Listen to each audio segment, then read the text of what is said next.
Hello, I'm Stitch. This guide will go over each of the weapons briefly to help players figure out what weapons might interest them in the coming global release for Tower Fantasy. First, I want to thank Arua and Lee for sharing some clips for some characters that I have unavailable right now. To start off, there are weapon types, weapon archetypes, and weapon roles. Types and archetypes are defined in-game, while roles would be the value they bring to your build. Weapon types vary, and there are quite a few, so this isn't really important. The weapon archetype and role are more important in deciding what weapons you will use. We will see this in some theoretical builds later. There are 3 weapon archetypes in Tower Fantasy: Attacker, Tank, and Support. And they're pretty straightforward. One of each archetype results in a balanced resonance. This gives you the effect shown here. The attack resonance happens whenever you have 2 or more attack weapons in your build. The effect is shown here. Tank is primarily shield break, shields, damage reduction focused weapons where having 2 or more gives you the tank resonance. The effects are shown here. Support is primarily heal and buff focused weapons where having 2 or more gives you the support resonance. The effect is shown here. Here we have a chart to help visualize some of the more prevalent roles provided by each character.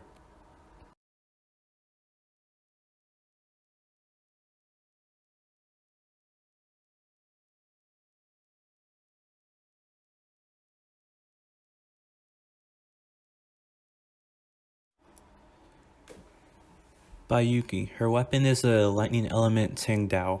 I might have mispronounced that, but let's go with it.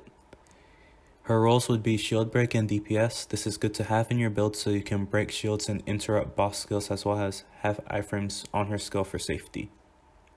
I would at minimum use her at 1 star for the damage boost, preferably at least 3 star for the shield break damage. Marc. His weapon is a physical mech with a swap skill to enter his robot. He has defensive shields, offensive buffs, and great weapon recharge. This helps to cast more QTEs while drastically increasing survivability and boosting damage. At minimum, I'll use him at 1 star for the shields, however 3 star for the damage boost. Hane, or Tsubasa if you're playing global. Her weapon is an ice element bow. Her role falls under offensive buffs and great weapon recharge. This helps with ranged DPS, providing safety as well as boosting offensive capabilities and providing fast energy gain. At minimum, I would use her at 1 star since that's where she gets the 24% damage buff. However, the buff becomes easier to maintain at 3 star and stronger at 6 star. Zero. His weapon is a fire cube. He provides heals, offensive buffs, and shields as well as a decent energy gain. This helps keep your party alive while also boosting damage. He is the only non-macro option for AFK farming for when you want to farm those mount parts or honey. I would at minimum use him at 1 star for the heals. King. His weapon is a fire scythe. His role is shield breaking. While he may primarily only do one thing, it's quite important. At 1 star, when breaking, he provides a strong damage over time effect. This enables you to break shields easily, get the DOT, and swap to a stronger DPS weapon. I would at minimum use him at 1 star for that break DOT effect. Shiro. Her weapons are physical chakrams. She also fulfills the shield break role. At 3 star, she provides a full skill cooldown reset. This enables crazy combos and has great utility but requires decent investment as well. I would at minimum use her at 3 star for the skill cooldown reset. Coco. Her weapon is an ice staff. Her role is healing, buff support, and energy recharge. This helps increase survivability as well as boost damage. As a wise man once said, dead DPS is no DPS. At minimum, I'll use her at 1 star for the HP and energy regen over time. Meryl. Her weapon is an ice claymore. Her role is shield break, CC immunity, and shields. This enables her to quickly take down shields as well as keep you alive without being thrown around. I would at minimum use her at 1 star for the increased shield break power as well as self-sustain. Karasuma. His weapon is lightning dual blades. His role is DPS, offensive buffs, and CC immunity. This enables him to provide a high crit rate as well as boost lightning damage without being thrown around. He also does significant damage himself, being one of the top standard DPS weapons. At minimum, I would use him at 3 star for the significant damage boost it provides. Cobalt-B. Her weapon is a fire shotgun. Her role is DPS. This enables her to shred down bosses and handle the fight before things get messy. I would minimum use her at 6-star because without it her skill CD is way too long to be worth using. Claudia. Her weapon is a physical sword or katana. Her role is aerial DPS, weapon recharge, and offensive buffs. This enables her to buff other weapons and increase skill damage while also providing more ways to cast your QTE, switch skills, or ults, whatever you want to call it. I would at minimum use her at 1-star for the 24% damage buff. Samir. Her weapon is lightning element dual guns. Her role is DPS, but she's also pretty good with energy recharge. She is special in that she attacks in the air above enemies, keeping you relatively safe while doing massive damage. At minimum, I would use her at 0-star. Not that her stars aren't good, but she's simply that good at her 0-star. Huma. Her weapon is a fire shield. Her role is debuff, stuns, and damage reduction. This enables her to neutralize enemies effectively while providing decent energy recharge. At minimum, I would use her at 0-star because her stars aren't that game-breaking in regards to her role. Nemesis. Her weapon is lightning railguns. Her role is lightning support, damage over time, and heals. This enables her to boost lightning damage significantly while dealing lightning damage and healing over time when on another weapon. I would use her at 1-star minimum for the heals and extra sustain. Her 3-star however adds her damage over time effect. Frigg. Her weapon is an ice sword. Her role is ice DPS and ice support. This enables her to deal notable ice damage while buffing the damage done by the ice element. I would use her at 0-star minimum because while her stars are nice, nothing is really required to make her work. Now that we've introduced each of the characters and their roles, we could begin to look into some example builds. For DPS, on my main I typically use Karasuma, Hane, and Marc. This is by no means optimal, especially because I lack a 3-star Marc. The concept of this build was to boost my energy with Marc and Hane, enabling me to spam Karasuma's QTE. At the same time, Hane buffs my damage and doubles as a DLT when I need it. In addition, Marc boosts survivability via his shields, and with dupes he can buff damage, that's why I specified 3-star earlier. As you can see, it becomes a balancing act between offensive buffs, survivability, and raw damage. Karasuma is kind of a special case because he could go simply for raw damage and ignore shields, though it's still good to break them. Karasuma just spams his sponge attack regardless. Because this requires finesse, it's preferable to do this on PC. I've struggled on mobile and I could tell you it's very hard to do. And it's also much easier when you have a 2-piece Claudia chip. That's almost vital for him. On my ult, I plan to use Bai, Hane, and Claudia. This is far more optimal as it has most of what you look for in an offensive-oriented build.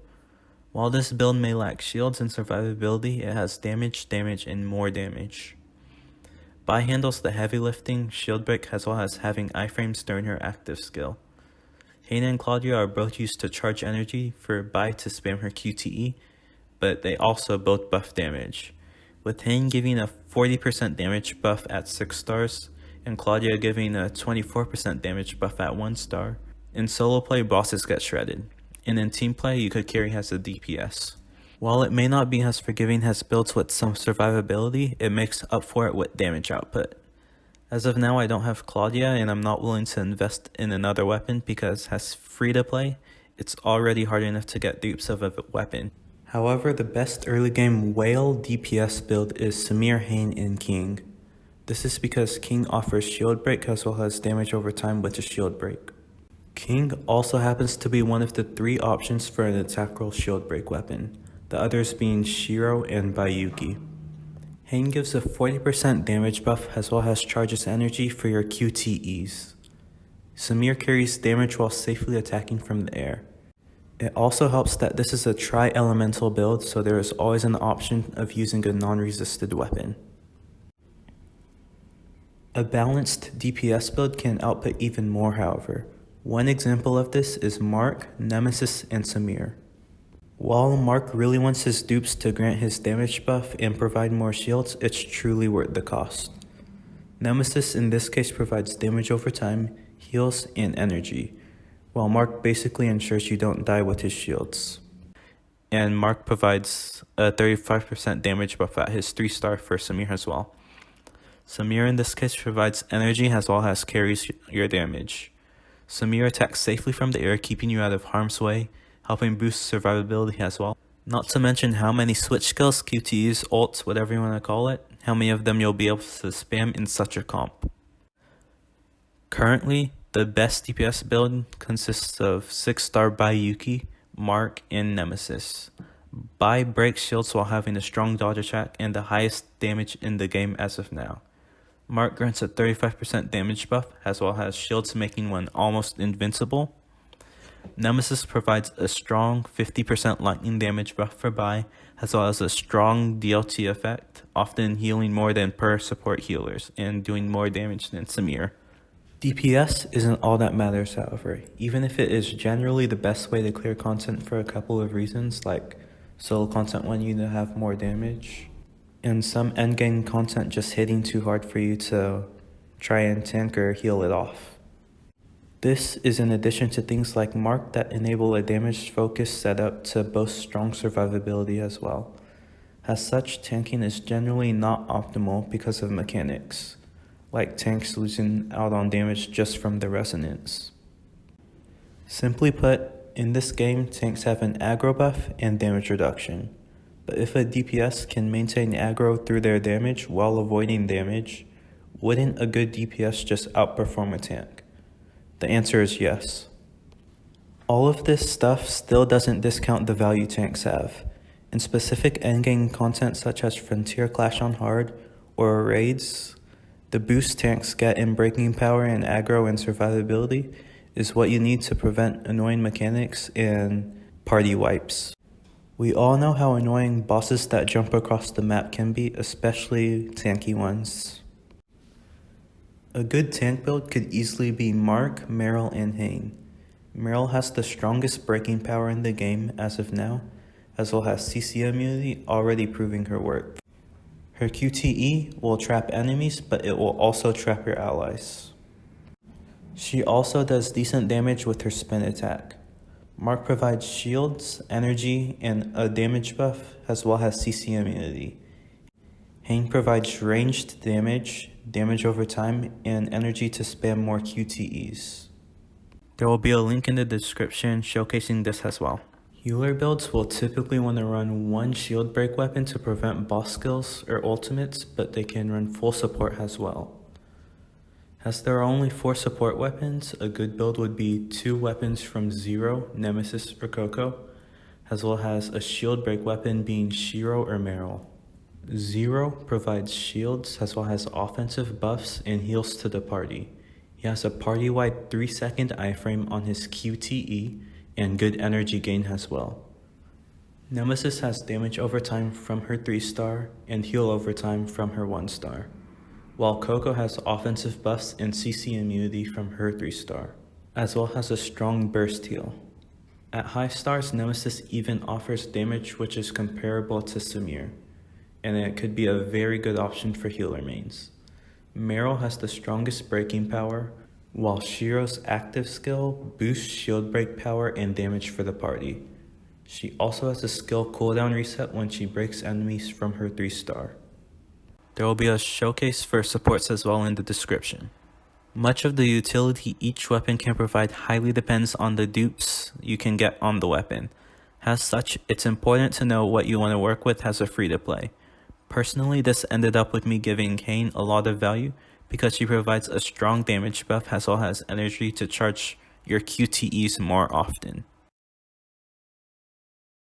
Thanks for watching.